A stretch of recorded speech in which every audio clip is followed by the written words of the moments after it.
Kemudian sejarah public relation itu muncul di abad ke-20 ya.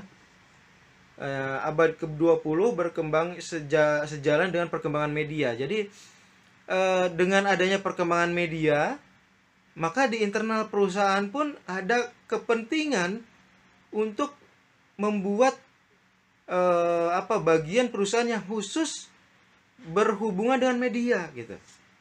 Ya. Jadi tugas public relation kan berkomunikasi dengan luar, dengan masyarakat.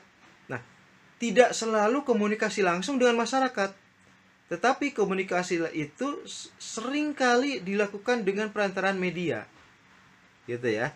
Misalnya ada isu produk kecantikan perusahaan A merusak kulit, gitu ya. Nah, tentu penjelasan dari public relation tidak langsung kepada ibu-ibu ya di setiap rumah, tidak, tetapi melalui media, yaitu dengan melakukan konferensi pers ya.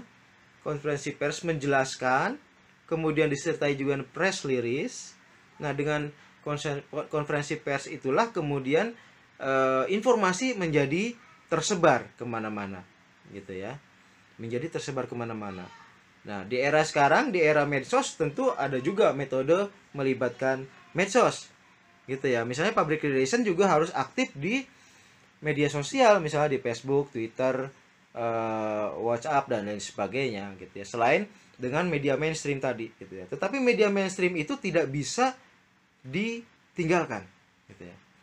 Nah, sejarah public relation itu muncul bersamaan dengan perkembangan media.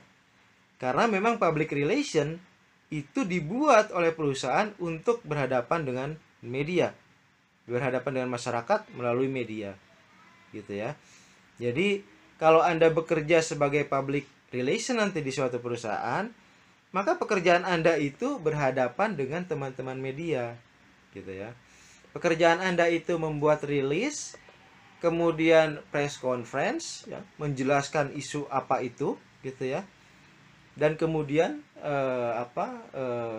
mempertahankan ya atau menjawab apa yang menjadi pertanyaan dari masyarakat, dari pers gitu. Jadi public relation ini erat kaitannya dengan pers gitu ya. Anda kan belajar jurnalistik nih. Nah, jurnalistik itu mempelajari bagaimana pers, ya kan? Bagaimana kinerja pers, cara kerja, mekanisme, kemudian ada kode etik pers, ya, ada kemudian delik pers gitu ya.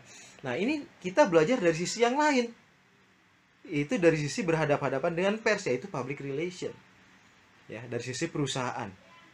Gitu. Nah, jadi public relation itu muncul bersamaan dengan perkembangan media, yaitu di awal abad ke-20 ya, itu 1900-an itu mulai muncul public relation gitu ya.